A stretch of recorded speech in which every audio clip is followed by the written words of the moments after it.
Hello दोस्तों, हिंदी मेरे पर फिर से आपका स्वागत है। दोस्तों, यूजीसी नेट की जो आपकी एग्ज़ाम की तैयारी चल रही है, जो कि आपका 15 में एग्ज़ाम है, उसकी सुपर फास्ट रिवीजन चल रहा है। सभी को पता है, जो चैनल से आज ही जुड़े हैं तो उनके लिए बता दें कि हिंदी मिरर की तरफ से नेट की तैयारी कराई जा रही है। जो आपका सेकंड पेपर है हिंदी का, उसके काफ़ी इंपॉर्टेंट क्वेश्चंस हिंदी मिरर की तरफ से दिए जा रहे हैं।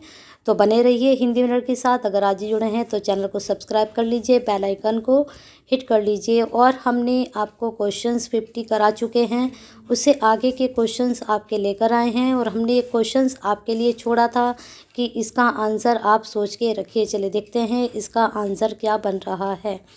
अंधा युग में दृश्य परिवर्तन के समय कथा ज्ञान की योजना का स्रोत क्या है? पारसी थिएटर, संस्कृत नाटक, ग्रीक नाटक या भारतीय लोक नाट्य परंपरा? अगर आप सोच रहे हैं इसका आंसर डी, तो बिल्कुल सही है। और इसमें जो है भारतीय लोक नाट्य परंपरा का स्रोत है। ठीक है, नेक्स्ट क्वेश्चन देखते हैं। सर्वनाग का परिचय है? मालवा का राजा, प्रणदत्त का पुत्र, अंतर्वेद का विषयपति, मगध का महानायक? तो जो आपका सर्वनाग का परिचय है वह अंतर्वेद विषयपति है। चलिए नेक्स्ट क्वेश्चन देखते हैं। यहाँ पर थोड़ा डिटेल चेक कर लेते हैं पहले। सर्वनाग अंतर्वेद का विषयपति था। सर्वनाग स्कंदगुप्त नाटक का प्रमुख पात्र है। इसके लेखक जयशंकर प्रसाद जी हैं। स्कंदगुप्त नाटक के मुख्य पात्र व उनके परिचय इस तरह से हैं। कल जो मैंने आपको वीडियो कराई थी तो वहाँ भी क्वेश्चन में आपको मैंने सारे पात्र बताए थे, लेकिन थोड़ा सा यहाँ देख लेते हैं। स्कंदगुप्त क्या है? युवराज है विक्रमादित्य। कुमारगुप्त है मगध का सम्राट। प्रपंच बुद्धि है बौद्ध का पालिक। और धातुसेन है सिंघल का राजकुमार। तो इनको अच्छे से याद कर लीजिए, यहाँ से प्रश्न जरूर आपका बनेगा। चलिए नेक्स्ट क्वेश्चन देखते हैं। भक्ति किसका नाम है? श्रद्धा और प्रेम के योग का नाम भक्ति है। इंद्रियों से परे प्रेम भक्ति है। आसक्ति रहित प्रेम भक्ति है। मन का उन्मुखीकरण भक्ति है। तो देख लीजिए भक्ति का नाम क्या है। तो अगर आंसर आप सोच रहे हैं श्रद्धा और प्रेम का योग का नाम भक्ति है तो बिल्कुल सही है। चलिए देखते हैं यहाँ पर डिटेल इसकी। श्रद्धा और प्रेम के योग का नाम भक्ति है, यह कथन आचार्य रामचंद्र शुक्ल जी ने दिया है। उन्होंने अपने निबंध श्रद्धा और भक्ति में इसका उल्लेख किया है। नेक्स्ट क्वेश्चन देखते हैं। श्रद्धा के विषय कौन कौन से हैं? जो श्रद्धा है उसके विषय कौन कौन से हैं, किससे संबंधित रही है ये? शील से, प्रतिभा से, साधन संपत्ति से, प्रेम और भक्ति से, गुण क्रिया और रागात्मकता से, या प्रतिभा और प्रेम और विनय से? तो आपकी जानकारी के लिए बता दें, अगर आपने ए आंसर सोचा है तो बिल्कुल सही है। शील, प्रतिभा और साधन संपत्ति इसके विषय हैं। किसके? श्रद्धा के। चलिए नेक्स्ट क्वेश्चन हम आपका देखते हैं। पाप का फल छिपाने वाला, पाप छिपाने वाले से अधिक अपराधी है। पर ऐसे बहुत से लोग होते हैं जो किसी का घर जलाते हाथ जलता है तो कहते हैं कि होम करते हाथ जला। उक्ति जो है यह पंक्ति किस लेखक व रचना के शीर्षक से उल्लेखनीय है? रामरतन भटनागर पाप और पुण्य से, डॉक्टर हजारी प्रसाद द्विवेदी अशोक के फूल से, सरदार पूरण सिंह मजदूरी और प्रेम से, आचार्य रामचंद्र शुक्ल श्रद्धा और भक्ति से? तो प्रश्न का आंसर बिल्कुल पढ़ने से ही पता चल रहा है कि यह जो लिया गया है आचार्य रामचंद्र शुक्ल के श्रद्धा भक्ति से लिया है। चलिए देखते हैं यहाँ पर इसकी डिटेल है, चेक करते हैं। पाप का फल छिपाने वाला, पाप छिपाने वाले से अधिक अपराधी है। पर ऐसे बहुत से लोग हैं जो किसी का घर जलाते हाथ जलता है तो कहते हैं होम करते हाथ जला। यह पंक्ति लेखक आचार्य रामचंद्र शुक्ल हैं, उनकी कृति श्रद्धा और भक्ति शीर्षक से उद्धृत है, यानी कि ली गई है। नेक्स्ट क्वेश्चन देखते हैं। मनुष्य के कर्म में प्रवृत्त करने वाली मूल वृत्ति का क्या नाम है? बुद्धि है, प्रेम है, भावात्मिका है, या फिर विचार है? तो सोच लीजिए आंसर क्या सोच रहे हैं। मनुष्य को क्रम में प्रवृत्त करने वाली, यानी कि मनुष्य को जो उसके कर्म है उसकी तरफ झुकाव करने वाली कौन सी इसमें वृत्ति है? तो अगर आप इसका आंसर सोच रहे हैं सी, तो बिल्कुल सही है, भावात्मिका। मनुष्य को क्रम में प्रवृत्त करने वाली मूल प्रवृत्ति उनकी भावात्मिका है, यानी कि उनकी भावनाएं होती हैं। अगर आपका मन नहीं है तो आप कोई भी कर्म नहीं कर सकते। अगर आपका इच्छा है, आपका मन है, तभी आप उसको कर सकते हो। अपनी भावनाओं के अकॉर्डिंग मनुष्य काम करता है, वो ज़्यादा और अच्छा काम होता है। काम तो खैर करने पड़ते हैं, लेकिन अगर आप भावनाओं से करते हैं तो वो और ज़्यादा अच्छा रिजल्ट देता है। चलिए नेक्स्ट क्वेश्चन पर देखते हैं।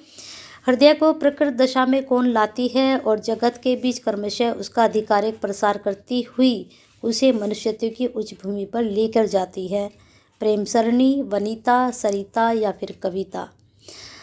तो ये अगर आप सोचते हैं आंसर इसका कविता, तो बिल्कुल सही है। हृदय को प्रकृत दशा में कौन लाती है और जगत के बीच क्रमशः उसका आधिकारिक प्रसार करती हुई उसे मनुष्यत्व की उच्च भूमि पर लेके जाती है? कविता। अगर आपने कविता नहीं लिखी तो लिखकर देखिए, ये आपके अंदर भी अनुभूति आएगी। हृदय को प्रकृत दशा में कविता लाती है और जगत के बीच क्रमशः उसके आधिकारिक प्रसार करते हुए उसे मनुष्यत्व की उच्च भूमि पर लेकर जाती है। नेक्स्ट क्वेश्चन है, अशोक के फूल निबंध संग्रह कब प्रकाशित हुआ?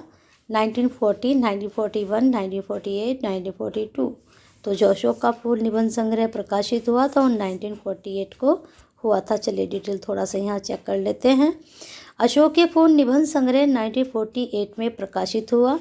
इसके लेखक हजारी प्रसाद द्विवेदी हैं।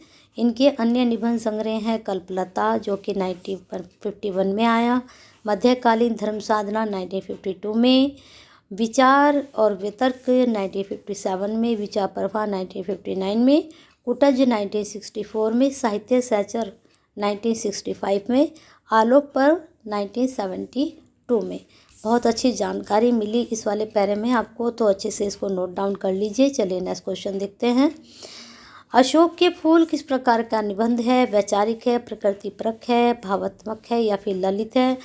तो हम लोग कभी अगर हमारा पढ़ा हुआ नहीं है तो हम इसको शायद प्रकृति परक लगाएं अशोक के फूल से संबंधित, लेकिन ऐसा नहीं है।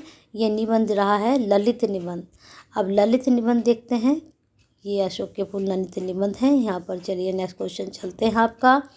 रामऋषि बेनीपुरी की भाषा की विशेषता क्या रही है? भाषा जटिल है उनकी, भाषा सरल है, भाषा में या तो आवेग में आता है या प्रशांति, इसमें जटिलता कहीं भी नहीं है। भाषा निर्झर की तरह अपने आप को आगे बढ़ाती है। तो ये थोड़ा सा आपके डिटेल है, देखते हैं। पहले आंसर चेक कर लेते हैं। आंसर है भाषा में या तो आवेगमयता है या प्रशांति है, उसमें जटिलता कहीं भी नहीं है। ये बहुत अच्छी उनकी विशेषता रही है। चलिए आगे क्वेश्चन देखते हैं। साहित्येतर विषयों पर निबंधों की रचना करने वाले लेखकों में किसका नाम प्रमुख रूप से लिया जाता है? जो साहित्य के अंतर्गत निबंध विधा है तो उसके अंतर्गत जो है सबसे अधिक प्रमुखता किसको हासिल हुई है निबंध लिखने में? रांगे राघव को, राहुल साकरत्यान को, कुबेर नाथ राय को या फिर रामऋषि बेनीपुरी को? तो सोच के जल्दी बता दीजिए आंसर। आप इसका क्या आंसर सोच रहे हैं? अगर आपने आंसर सोचा है रामऋषि बेनीपुरी की तो बिल्कुल सही है। चलिए चेक करते हैं डिटेल। साहित्येतर विषयों पर निबंध की रचना करने वाले लेखकों में रामऋषि बेनीपुरी का नाम प्रमुखता से लिया जाता है। रामऋषि बेनीपुरी के जो प्रमुख ग्रंथ रहे हैं पतितों के देश में, चीता के फूल, लाल तारा, कैदी की पत्नी, गेहूं और गुलाब। अब इसमें आपको ये बता दें कि मोस्टली इसमें से कौन से पूछे जाते हैं। एक तो गेहूं और गुलाब के बारे में बहुत पूछा जाता है, कैदी की पत्नी और लाल तारा के बारे में मोस्टली क्वेश्चंस बनते हैं हमेशा। चलिए नेक्स्ट क्वेश्चन पर हम चलते हैं आपके। मजदूरी और प्रेम निबंध शैली किस प्रकार की है? विचारात्मक है, ललित और मनोरंजन प्रधान है, व्याख्यात्मक है, भावात्मक और तार्किक है? तो मजदूरी और प्रेम निबंध की शैली आपको बतानी है। जल्दी से आंसर सोच लीजिए। अगर सोच रहे हैं व्याख्यात्मक और भावात्मक तो बिल्कुल सही है, इस निबंध की शैली ऐसी ही है। मजदूरी प्रेम निबंध की शैली व्याख्यात्मक और भावात्मक प्रकार की है। मजदूरी प्रेम निबंध के लेखक सरदार पूरन सिंह हैं। चलिए नेक्स्ट क्वेश्चन देखते हैं आपका। डॉक्टर हजारी प्रसाद द्विवेदी कृत अशोक के फूल निबंध में किस परिवेश का चित्रण है? बताइए। सांस्कृतिक चित्रण है, राजनीतिक चित्रण है, स्त्री परक चित्रण है या फिर वैदिक काल है? तो जो अशोक का फूल निबंध है हजारी प्रसाद जी के द्वारा लिखा हुआ, तो इसमें जो परिवेश का चित्रण रहा है वह सांस्कृतिक रहा है, नाम से ही पता चल रहा है। ठीक है। नेक्स्ट क्वेश्चन है, विभाव अनुभाव व्याभिचारी संयोग आता है रस निष्पत्ति। उक्त सूत्र किस आचार्य व किस संप्रदाय से संबंधित है? देख लीजिए, विभाव अनुभाव व्याभिचार संयोग से ही रस की निष्पत्ति होती है। किसने कहा? कुंतक वक्रोक्ति संप्रदाय, आनंदवर्धन ध्वनि संप्रदाय, मम्मट अलंकार संप्रदाय, भरत मुनि रस संप्रदाय। अब देख लीजिए यहाँ पर आपका क्या बन सकता है। विभाव अनुभाव आपने पढ़े होंगे, रस में पढ़े हैं ना, तो फिर किससे संबंधित होगा? रस संप्रदाय से ही संबंधित होगा। ठीक है, चलिए नेक्स्ट क्वेश्चन देखते हैं आपका। नेक्स्ट क्वेश्चन है, भरत मुनि ने अपने ग्रंथ में रसों की कितनी संख्या मानी है? 8, 6, 9 या फिर 7? सभी को पता है कि जो भरत मुनि का जो ग्रंथ है उसमें इन्होंने रसों की संख्या 8 मानी है। चलिए नेक्स्ट क्वेश्चन पर देखते हैं। ये 8 जो उन्होंने माने हैं, श्रृंगार, हास्य, करुण, वीर, रोध, भयानक, विवश और अद्भुत। ठीक है, और जो आपके 2 रस या 1 रस या 9वां और 10वां, तो उसको उन्होंने नहीं माना है। नेक्स्ट क्वेश्चन पर चलते हैं। अलंकार संप्रदाय के प्रथम आचार्य कौन है? मम्मट है, अभिनव गुप्त है, भामा है या फिर रुद्रट है? जल्दी से सोच लीजिए आंसर। अगर आप 77 का सोच रहे हैं सी भाम है तो बिल्कुल सही है। चलिए डिटेल देखते हैं। अलंकार संप्रदाय के प्रथम आचार्य भामा हैं। भामा की प्रसिद्ध कृत काव्य अलंकार है। इनकी जो रचना है वो काव्य अलंकार है। इनका समय 6वीं शताब्दी रहा है। इन्होंने अलंकार को काव्य का अनिवार्य तत्व मानते हुए कहा है कि न कांतामपि निर्भुषु भाति वनिता मुखम है। इसको बहुत से स्टूडेंट केशव की लगा कर आ जाते हैं, लेकिन यह पंक्ति जो है किसकी है? यह पंक्ति भामा की है। इसको ध्यान रखिएगा। और ये पंक्ति बहुत इम्पोर्टेंट है क्योंकि केशव की पंक्ति भी ऐसी है और ये भी दोनों कन्फ्यूजन वाली है, डाली जाती हैं एग्जाम में। चलिए नेक्स्ट क्वेश्चन देखते हैं।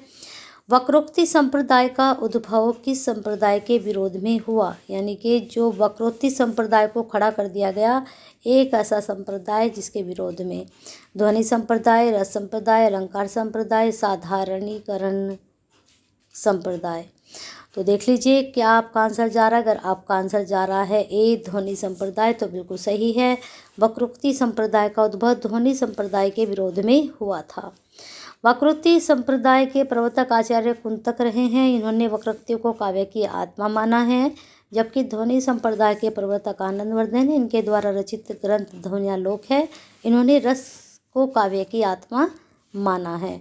बहुत अच्छी जानकारी यहाँ पर आपको प्राप्त हुई है। चलिए बने रहिए, चलिए देखते रहिए नेक्स्ट क्वेश्चन। अब यहाँ पर हम आ चुके हैं आपके लास्ट क्वेश्चन पर। देखते हैं इसको। कुंतक ने वक्रोक्ति के कितने भेद माने हैं? यहाँ आपको बताना है कितने भेद माने हैं और इन भेदों के नाम भी कमेंट बॉक्स में ज़रूर बताएं और कितने भेद माने हैं इसका आंसर ज़रूर दें। उससे क्या लगेगा कि हमें लगेगा कि हाँ कितने स्टूडेंट वीडियो देख रहे हैं और पसंद कर रहे हैं और साथ में कमेंट भी कर रहे हैं। तो ज़रूर बताइए इसका आंसर। और इसके साथ ही आपको हिंदी मिरर के साथ बने रहना है। किस लिए? नेक्स्ट वीडियो तक जो आपको बहुत ही इम्पोर्टेंट क्वेश्चंस मिल रहे हैं हिंदी मिरर की तरफ से, जो आपकी सुपर फास्ट जो है रिवीजन हो रहा है, तो इसकी तैयारी के लिए आपको हमसे जुड़ना है, सब्सक्राइब करना है, बेल आइकन हिट करना है और वीडियो को ज़्यादा से ज़्यादा लाइक करना है, शेयर करना है, कमेंट करना है, जिससे ये अच्छा कंटेंट सभी स्टूडेंट तक पहुँचे और उनकी भी तैयारी अच्छे से हो हमारे और आपके द्वारा। चलिए बने रहिए हिंदी मिरर के साथ, अपना प्यार और साथ ऐसे ही बना के रखिए। और नेक्स्ट वीडियो के लिए आपको बने रहना है, जो कि आपको शाम तक या मॉर्निंग तक मिल जाएगी। और 15 तारीख हमारी आने ही वाली है, तब तक हमें बहुत अच्छे से मिलकर तैयारी करनी है एक अच्छे अटेम्प्ट के लिए।